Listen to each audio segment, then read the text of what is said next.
33 జిల్లాల్లో కొన్ని జిల్లాల్లో తొలగింపులో జోగులాంబ గద్వాల జిల్లాను తొలగిస్తే ఉద్యమిస్తామని గద్వాల ఎమ్మెల్యే బండ్ల కృష్ణమోహన్ రెడ్డి హెచ్చరించారు. జిల్లా కేంద్రంలోని ఎమ్మెల్యే క్యాంపు కార్యాలయంలో ఏర్పాటు చేసిన మీడియా సమావేశంలో మాట్లాడారు. మాజీ ముఖ్యమంత్రి కల్వకుంట్ల చంద్రశేఖరరావు తెలంగాణ రాష్ట్రం ఏర్పాటు తర్వాత 33 జిల్లాలుగా ఏర్పాటు చేశారని తెలిపారు.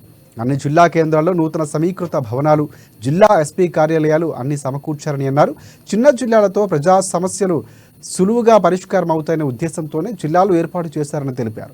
ప్రస్తుత తెలంగాణ రాష్ట్ర ముఖ్యమంత్రి రేవంత్ రెడ్డి రాష్ట్రంలో నెలకొన్న కరువు సమస్యలు చర్చించకుండా జిల్లాలు తొలగించే పనిలో ఉండటం సరికాదని చెప్పారు.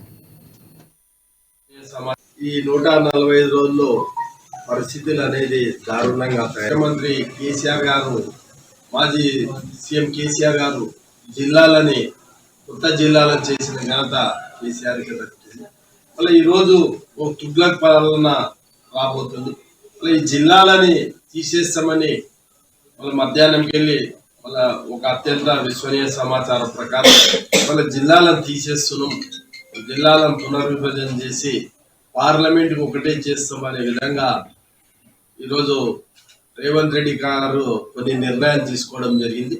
దాన్ని పునర్సమీక్షించాలి. ఎందుకంటే జిల్లాలకి అన్ని రకాల వసతులు ఏర్పడినాయి.